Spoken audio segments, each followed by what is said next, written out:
Bumaha ng malamig na tubig sa pangunahing deck at sa loob lamang ng 30 segundo, tumagilid ang ferry ng 30 crew papunta sa kaliwa. Noong huling dekada 70, ipinagawa ni Townsend Torresen ang tatlong magkakaparehong ferry para sa rutang Dover-Calais at natanggap ito noong 1980. Ang mga barkong Spirit Class ay pinangalan ng Spirit of Free Enterprise, Herald of Free Enterprise at Pride of Free Enterprise. Ang Herald of Free Enterprise ay nagsimulang magserbisyo noong 29 Mayo, 1980 bilang triple screw ro-ro o roll-on roll-off ferry para sa pasahero at sasakyan na itinayo sa Bremerhaven, Germany. Pinapagana ang barko ng 8,000 horsepower na 12 silindrong diesel engine kaya umaabot sa 22 knots ang bilis nito. Para makipagsabayan sa ibang ferry operator, ipinagawa ni Townsend Torresen ang disenyo ng Herald para sa mabilis na paglo-load, pag-unload at pagbilis. May 8 palapag ang Herald mula A hanggang H at ang D, E at G ay mga deck para sa sasakyan. Ang E-deck ay itaas na deck ng mga sasakyan na may weather-tight na pinto sa unahan at bukas na portal sa hulihan. Ang G-deck ang pangunahing deck ng mga sasakyan na may watertight na pinto sa unahan at hulihan. Ang barko ay may clamshell na pinto sa unahan na binubuksan pakaliwa at pakanan. Imbes na pataas ang visor door, ang clamshell na pinto ay nasa ibaba ng unahan ng barko, kaya hirap makita mula sa tulay kung bukas o sarado ito. Sa Dover at Calais, sabay na pwedeng mag-load at mag-unload ng sasakyan sa E at G deck gamit ang double deck link spans, 2 rampang magkapatong. Ang mababang rampa ay papunta sa G deck, habang ang itaas ay papunta sa E deck. Ang Herald ay may nakasarang superstructure sa ibabaw ng bulkhead deck para sa mga pasahero. Para sa kaligtasan at katatagan, mayroon itong mga weather-tight na pinto upang maiwasan ang pagpasok ng tubig mula sa gilid na nakaharap sa panahon. May watertight na pinto at bulkhead ito sa mga lugar na posibleng maipon ang tubig sa magkabilang panig. Ang harapan ay may mga watertight na panloob at panlabas na pinto, habang ang hulihan ay may panlabas lamang na watertight na pinto. Ang mga pinto sa harapan ay pinapatakbo ng hidroliko, binubuksan sa pamamagitan ng pag-ikot palabas sa magkabilang panig at itinatabi sa gilid ng barko. Ginamit ang mga panloob na pinto sa harapan bilang dagdag na harang sa pagpasok ng tubig sa pangunahing deck ng sasakyan. Binubuksan ang mga ito sa pamamagitan ng pagyuko pababa at isinasara sa isang hindi tinatablan ng tubig na selyo sa bulkhead na isang pinatibay na bahagi ng barko. May sapat na kagamitan ang Herald para sa pagsagip at sinanay ang tripulante sa emerhensyang paglilikas ng barko sa loob ng 30 minuto. Hindi lang sumunod ang Herald, nagdala pa ito ng sobrang kagamitan. Ang Herald at 2 kapatid nitong barko ay ginawa para sa biyahe Dover-Calais. Nilagyan ang mga ito ng malalakas na makina. Ang mga ro-ro ferry ay kayang mabilis na pabilisin para makatawid sa channel ng mabilis. Dinisenyo rin ang mga ito para mabilis na makababa ang mga pasahero at sasakyan, at pagkatapos ay mabilis ding makasakay muli ng mga pasahero at sasakyan para sa pabalik na biyahe. Matapos magsimula ang serbisyo, binigyan si Townsend Torresen ng bagong ruta mula Dover papuntang Zeebrugge sa Belgium. Ang 3 Spirit Class na barko ang kumuha ng bagong rutang ito. Ngunit ang link span na ginagamit para sa pagsakay sa Zeebrugge ay hindi dinisenyo para sa mga Spirit Class na barko.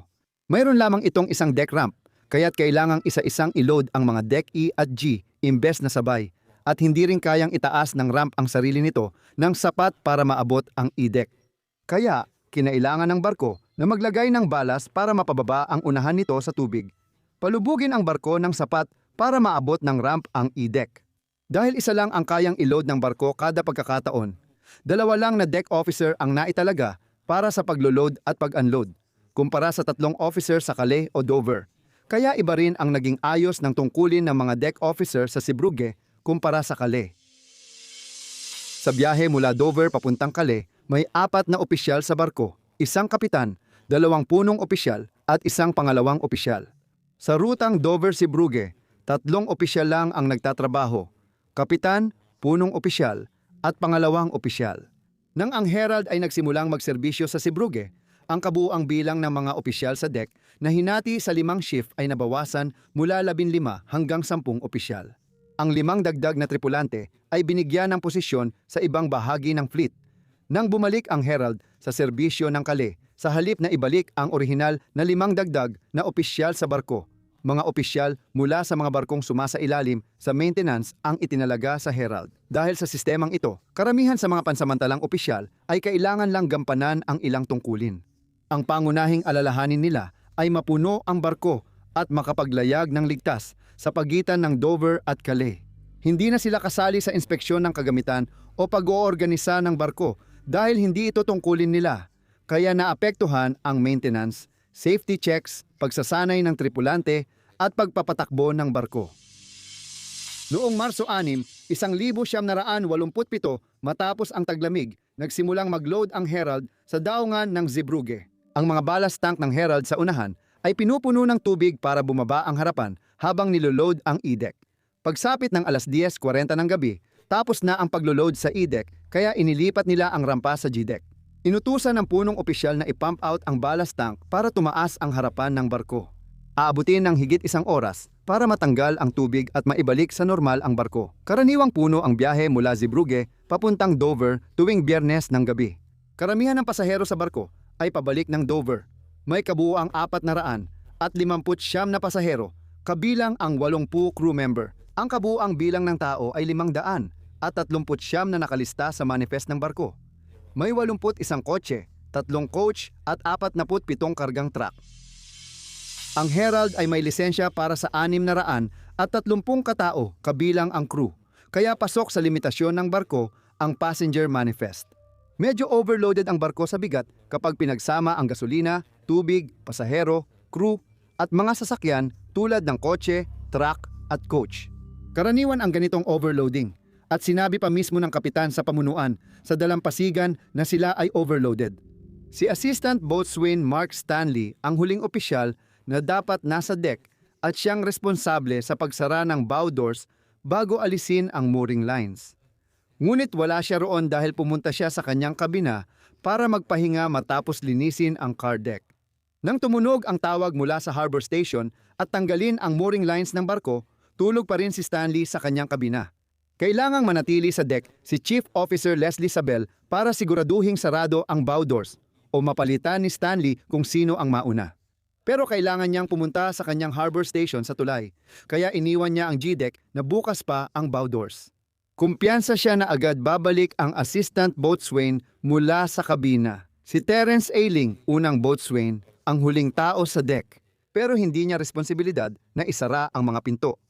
At hindi niya alam na umalis na ang chief officer o nawala sa tungkulin ang assistant boatswain. Sa wheelhouse, inakala ni Kapitan David Lurie ng Herald of Free Enterprise na sarado na ang mga pinto. Mula sa tulay, hindi niya nakikita ang mga pinto. Walang indicator light sa wheelhouse para mag-abiso ng problema. At si Chief Officer Sabel lang ang dapat magsabi kung may aberya. Ngunit wala siyang nabanggit. Nagmamadaling umalis ang mga tripulante ng The Herald dahil sa matinding pressure. 5 minutong huli sila sa schedule dahil sa matagal na pagkakarga sa Zeebrugge at may pressure na pabilisin ang pagbalik ng barko. Nagpadala ang kumpanya ng memo sa assistant manager noong Agosto 18, 1986 na nagsasaad. Dapat gawin ang lahat para makaalis ang barko ng 15 minuto ng mas maaga. Sana mula ngayon mabasa ko na umalis ito ng 15 minuto ng mas maaga. Pilitin ng unang opisyal. Kung tingin mong mabagal siya, itama natin ang record. Bawal umalis ng late sa Zeebrugge. 15 minuto tayong maaga. Pagkatapos ng pagkakarga sa Zeebrugge, sinimulan na ng Herald ang proseso ng pag-alis. Nagsimula itong umalis mula sa berth number 2 ng alas 6:05 ng gabi. Umatras ito palabas ng dock. Pagkatapos ay lumiko pa kanan sa dulo ng Kennedy Cay. Pagkaliko, naglayag ito palabas ng daungan sa bilis na 14 knots. Maganda ang panahon, may banayad na hanging silangan at kaunting alon. Pagkalipas ng halos 20 minuto, matapos paandarin ang makina, dumaan ang Herald sa panlabas na mall ng daungan. Huli na ang Herald at sabik si Kapitan Lurie na bawiin ang nawalang oras. Hindi niya pinansin ang mga limitasyon sa bilis ng barko na sanay pumigil sa pagpasok ng tubig sa unahan ng barko. Habang nakayuko ang unahan ng barko, pinabilis ng Herald mula 14 hanggang 19 na buhol. Ang unahan ng barko na mababa na sa tubig ay lalo pang lumulubog sa ilalim ng tubig na nagdudulot ng mas mataas na alon sa unahan.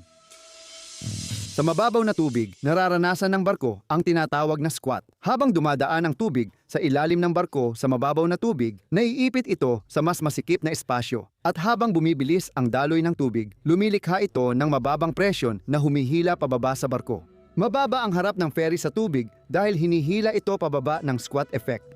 Dahil bukas ang mga pintuan sa unahan, pumapasok ang malamig na tubig dagat sa bowsprit at dumadaloy sa pangunahing deck. Karamihan sa mga barko ay hinahati sa mga watertight na kompartimento, pero ang Ro-Ro ferry gaya ng Herald ay may vehicle deck na isang tuloy-tuloy na bukas na espasyo. Habang bumibilis ang ferry, dumadaloy ang tubig dagat sa kahabaan ng barko. Ang bigat ng tubig ay nagpapadagdag sa bigat ng ferry. Tinutulak ito lampas sa dati ng labis na karga. Bumaha ng tubig sa buong main deck. Bahagyang umuugoy ang ferry dahil sa banayad na alon at sumusunod ang tubig sa galaw nito. Tinatawag itong free surface effect. Naiipon ang tubig dagat sa kaliwang bahagi ng vehicle deck, nagdudulot ng kawalan ng balanse ng ferry.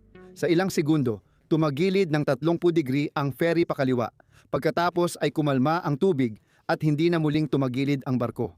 Ang kapitan at mga tripulante ay may sandali lang para makahinga bago bahagyang lumihis ang Herald pakanan dahil sa bigat ng tubig sa loob. Pagkatapos ay dahan-dahan itong tumagilid ng halos 90 degrees. Noong 1828 tumaob ang Herald sa sandbar na ang kanang bahagi ay lumutang sa tubig.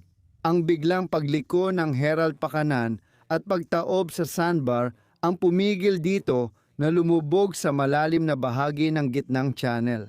Ang mga pangyayaring ito ay tumagal nang di aabot sa 90 segundo.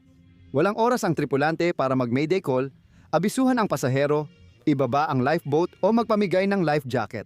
Mabilis na nilamon ng tubig ang electrical system ng barko. Nag-short circuit ang pangunahing at emergency na kuryente, kaya't nagdilim ang ferry. Mataas ang tubig at nakatagilid ang Herald sa kaliwa, kalahating lubog sa mababaw na tubig, wala pang 1 milya mula sa dalampasigan. Ang Belgianong dredger na Sunderis ay nag-dredge sa pagitan ng New at Old Mole. Sa kanlurang bahagi ng kanal, napansin ng mga tripulante na lumihis ang Herald pakanan, gumawa ng matinding kanang liko na halos patayo sa kanal. Tumagilid ito pakaliwa, lumubog sa kaliwa at tumaob sa sandbank. Pagkalipas ng 30 segundo, namatay ang mga ilaw ng ferry. Agad na inabisuhan ng Sunderus ang Port Control Zeebrugge sa very high frequency habang itinatakda ang direksyon papunta sa lugar ng aksidente. Iniulat nila na mukhang bukas na bukas ang mga pintuan sa unahan. Ang Sunderus ang unang barko na dumating sa lugar ng insidente at agad na nagsimulang maghanap ng mga nakaligtas ang mga tripulante sa Herald. Marami sa mga tao sa kanang bahagi o taas ng barko ang gumapang sa pasilyo at nakatakas sa gilid ng ferry. Ang iba naman ay nalubog sa napakalamig na tubig na walang life jacket at lubos na kadiliman. May ilang tao na nagawang umakyat sa ligtas na lugar, habang ang iba ay naiwan na nahihirapang kumapit sa gitna ng mga palutang-lutang na debris at mga katawan. Ang mga miyembro ng crew na nakalabas sa mataas na bahagi ng ferry ay napagtanto na may mga pasahero pang natrap sa loob ng barko. Laging nakatuon ang kanilang pagsasanay sa paglikas ng barko sa loob ng 30 minuto, kabilang ang paglunsad ng lifeboat at ligtas na paglabas ng lahat. Hindi handa ang crew para sa ganitong sitwasyon. Si Boatswain Eiling ang kumuha ng responsibilidad sa pag-oorganisa ng mga pagsagip. Pumasok ang rescue team sa ferry para hanapin ang mga pasaherong natrap. May isa pang team na naghihintay sa labas ng ferry at inaakay ang mga pasahero papunta sa pansamantalang hintayan at tinutulungan ang mga pasahero habang naghihintay ng pagdating ng rescue. Nagpunta ang unang team sa tulay para tingnan ang mga opisyal, tapos dumaan sila sa lugar ng mga pasahero. Nakapasok sila sa pamamagitan ng pagbabasag ng mga bintana sa itaas na bahagi ng barko. Ibinaba nila ang mga lubid sa kadiliman sa ibaba at hinila palabas ng tubig ang mga pasahero.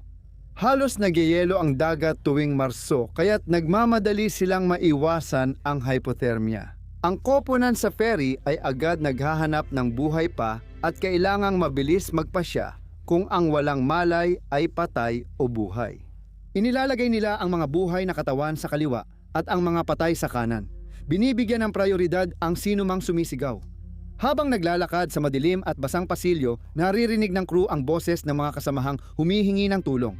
Ang tanging mas masahol pa sa makarinig ng iyak ay kapag tumahimik na ang mga boses. Dumating agad ang rescue services, ngunit nanatili ang crew ng Herald sa barko para tulungan ang mga pasaherong buhay.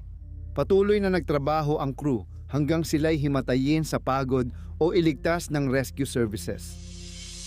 Nagpadala ang port control si Brugge ng Mayday Relay na humihiling sa lahat ng sasakyang dagat na tumulong. Dumating sa lugar ang mga kalapit na ferry, tugboat, crane barge at maraming maliliit na bangka at mga bangkang pangisda. Hinanap nila ang mga nakaligtas sa paligid. Ang barkong Gabriel Ware ng Roro ay nag-angkla sa kanlurang bahagi ng nasirang barko at naghanda ng helipad sa itaas na palapag. Binuksan nila ang stern ramp para tanggapin ang mga nasugatan. Dumating ang Belgian Air Force helicopters at Navy divers bandang 10:25 ng gabi. Sila ang nangangasiwa sa pagsagip gamit ang mga barko mula Inglaterra, Netherlands at Alemanya. Handa ang pulisya, bumbero at emergency services ng Pantalan para sa mga maliligtas sa dalampasigan. Nakahanda ang mga ambulansya para isugod ang mga nakaligtas sa 6 na ospital na naka-high alert. Nagtipon ang mga Red Cross volunteer mula sa iba't ibang larangan para tumulong sa mga nakaligtas at kanilang pamilya. Nagpatuloy ang paghahanap hanggang madaling araw. Pagkatapos ng low tide noong alas 2:15 ng umaga, sinimula ng mga tagapagligtas ang sistematikong paghahanap sa nasirang barko. Bumalik na ang tubig. Alas 2:45 ng umaga, itinigil ng rescue team ang paghahanap dahil sa mabilis na pagtaas ng tubig at ipagpapatuloy ito sa umaga kapag bumaba na ang tubig. Marami sa mga biktimang naiwan sa barko ay namatay dahil sa hypothermia mula sa halos nagyayelong tubig. Sa kabila ng tulong ng Coast Guard, Navy at Civilian, higit 1/4 ng sakay ng barko ang namatay. 173 ang nasawi kabilang ang kalahati ng 80 tripulante. Karamihan sa mga biktima ay Briton. Halos lahat ay namatay dahil sa pagkalunod o hypothermia. Noong katapusan ng Abril 1987 muling pinaangat ang Herald at dinala sa Vlissingen Harbor sa Netherlands. Unang plano ay ayusin ang barko at ibalik ito sa serbisyo pero walang bumili kaya ibinenta ang Herald bilang scrap metal. Pininturahan ang tatak ng Townsend Touriston bago ang huling biyahe nito sa scrapyard sa Taiwan. Noong Oktubre 1987, naglabas ang hurado sa investigasyon ng koroner ng 100 at 87 nahatol ng labag sa batas na pagpatay. 7 empleyado ng kumpanya ang kinasuhan ng matinding kapabayaan sa pagpatay, habang ang P at O European Ferries ay kinasuhan ng corporate manslaughter.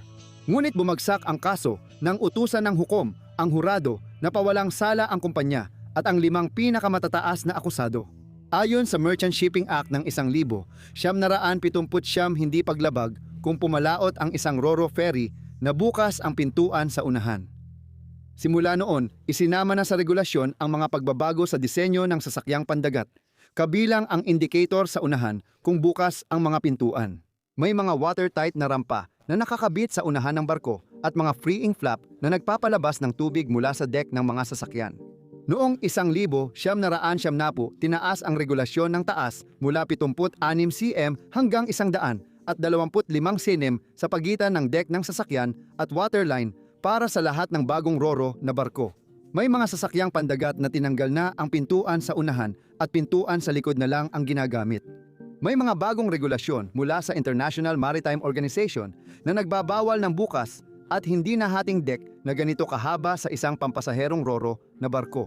Ang 2 sister ship ng Herald ay nag-operate ng halos 2 dekada bago ito inalis sa serbisyo at pinutol noong 2012 at 2015. I-click ang video sa screen para mapanood ang isa pang sakuna.